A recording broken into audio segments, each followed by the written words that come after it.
नमस्कार, कुछ खास खबरों के साथ मैं हूं ज्योति सिंह।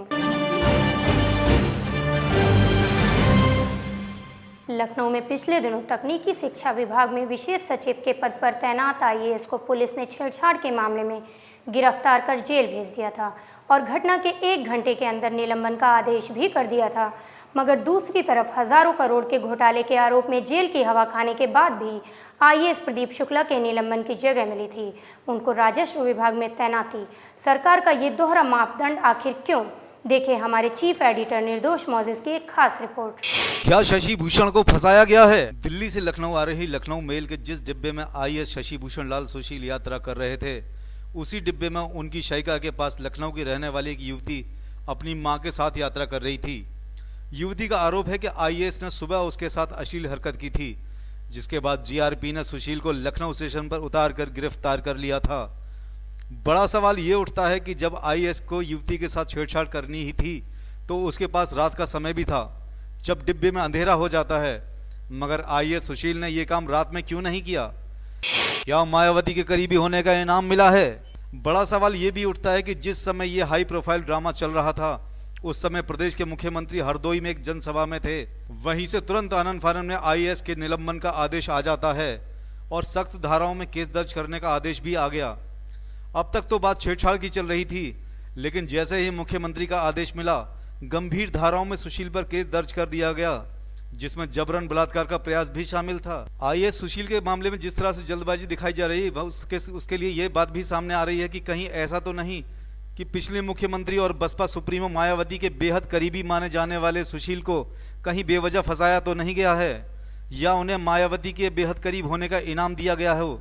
किस बात में हुई? जब उनका सामान मेरे हाथ से गिर गया, कौन कहना हो सकता है? उस पर मुझे पहले तो एक अपमानजनक शब्द कह गया, उसके बाद बात बढ़ी तो उन्होंने जाति सूचक शब्द का प्रयोग किया, उस पर बस इतनी बात।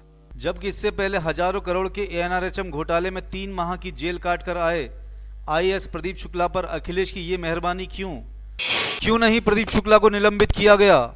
यहां सवाल ये भी उठ रहा है कि एनआरएचएम के हजारों करोड़ के घोटाले के आरोपी प्रदीप शुक्ला की गिरफ्तारी के 3 माह बाद भी सरकार ने उनके निलंबन का ऐलान नहीं किया। यही नहीं, शुक्ला को जेल से रिहा होने के बाद राजस्व परिषद में ज्वाइन भी करा दिया गया। प्रदीप शुक्ला पर हुई इस नजरे इनायत का सरकार के पास क्या जवाब है? कहीं ऐसा तो नहीं कि प्रदीप शुक्ला की आईएएस पत्नी, जो सरकार की बेहद करीबी बताई जाती हैं, उनके प्रभाव में सरकार ने यह निर्णय लिया? बड़ा सवाल यह भी है कि 2 आईएएस गिरफ्तार होते हैं, एक को गिरफ्तार होते ही निलंबित कर दिया जाता है, तो दूसरे को 3 माह तक जेल में रहने के बाद भी निलंबित नहीं किया जाता है और उसे बतौर तोहफा फिर से ऊंचे ओहदे पर ज्वाइनिंग मिलती है। आखिर सरकार के इस मामले पर अलग अलग मापदंड क्यों हैं? क्या वास्तव में शशि भूषण ने ऐसा किया है? मुख्यमंत्री जी, जनता जानना चाहती कि एक के संग पुचकार तो दूसरे के संग फटकार, ऐसा क्यों? ब्यूरो रिपोर्ट, आमने सामने न्यूज, लखनऊ। तो रुकते हैं एक छोटे से ब्रेक के लिए, बने रहिए, कहीं न जाएं, देखते रहिए आमने सामने न्यूज। जोशी जी का new Joshi sweet palace and family restaurant, शुद्धता और विश्वास का प्रतीक, हमारी गुणवत्ता ही हमारी पहचान। ब्रेक के बाद एक बार फिर से आपका स्वागत है। मोदी की मर्यादा। जी हाँ, मोदी और मर्यादा का दूर दूर तक कोई साथ नहीं है। वो जब भी बात करते हैं अमर्यादित ही बात करते हैं। पिछले लोकसभा चुनाव में वो प्रियंका गांधी को निशाना बना रहे थे, इस बार वो सोनिया और राहुल को निशाना बनाकर अभद्र भाषा का इस्तेमाल कर रहे हैं। भाइयों बहनों, कल प्रधानमंत्री ने जो निर्णय किए हैं, ये निर्णय चौंकाने वाले हैं। अब किराना कौन बेचेगा? विदेशी लोग। चाय कौन बेचेगा? विदेशी। चावल कौन बेचेगा? विदेशी। गेहूं कौन बेचेगा? हल्दी कौन बेचेगा? मिर्ची कौन बेचेगा? इसके लिए विदेशियों के लिए दरवाजे खोल दिए। हमारे देश के छोटे छोटे व्यापारियों की दुकानों पे ताले लग जाएंगे। मित्रों, ये निर्णय दिल्ली में बैठी हुई सरकार ने किया है। मोदी और मर्यादा, जी हाँ, ये दोनों शब्द कभी एक दूसरे के पास नहीं आ सकते। हमेशा अमर्यादित शब्दों का प्रयोग करने वाले मोदी एक बार फिर गांधी परिवार से उलझ गए हैं। इस बार मुद्दा उन्होंने सोनिया की विदेश यात्रा को लेकर खर्च हुए धन का उठाया है। उन्होंने केंद्र सरकार पर आरोप लगाया है कि सोनिया के ऊपर 2 वर्ष में 1880 करोड़ रुपया खर्च किया गया है। सोनिया गांधी 10 वर्ष में खर्चो करे 1880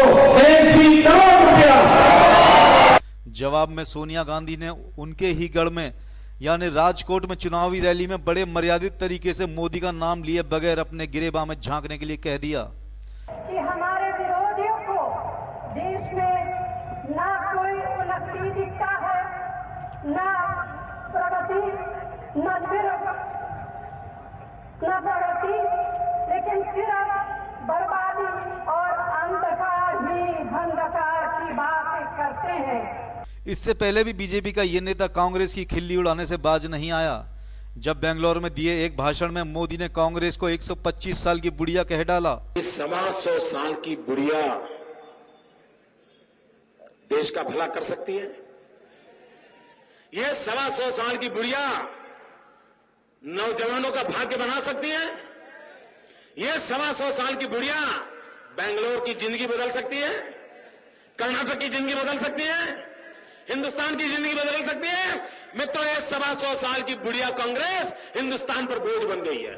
कांग्रेस को बुढ़िया कहने वाले मोदी से जब प्रियंका ने पूछा कि वो उन्हें बुढ़िया लगती हैं, तब उन्होंने खिल्ली उड़ाते हुए कहा कि बुढ़िया नहीं, ये तो कांग्रेस की गुड़िया हैं।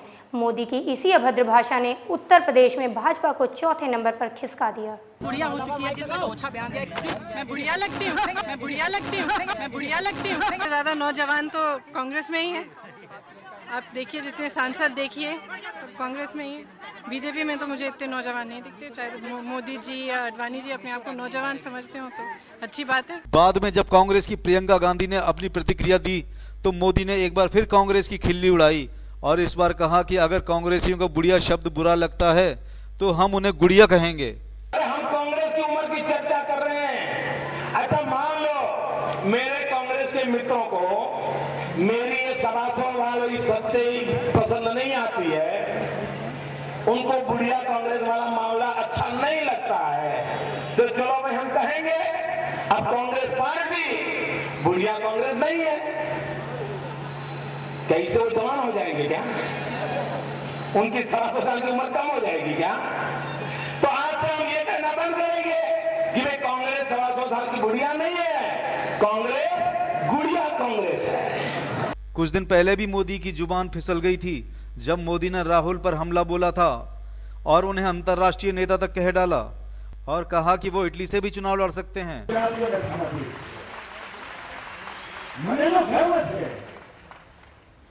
બીજું પણ 50% કર્યું ને એ ગળે નથી ઉતરતું। અરે તમે તો રાહુલ ગાંધીનું અપમાન કરો છો।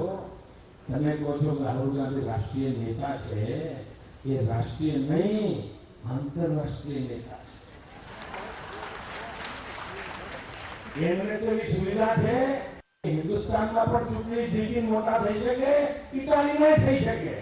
यही नहीं, गोधरा दंगों के बाद उठे सवालों के बाद तत्कालीन प्रधानमंत्री अटल बिहारी वाजपेयी ने मोदी को राजधर्म का पालन करने के लिए भी कहा था। चीफ मिनिस्टर के लिए मेरा एक ही संदेश है कि वो राजधर्म का पालन करें। मगर मोदी पर इसका कितना असर पड़ा ये सब जानते हैं। ब्यूरो रिपोर्ट, आमने सामने न्यूज।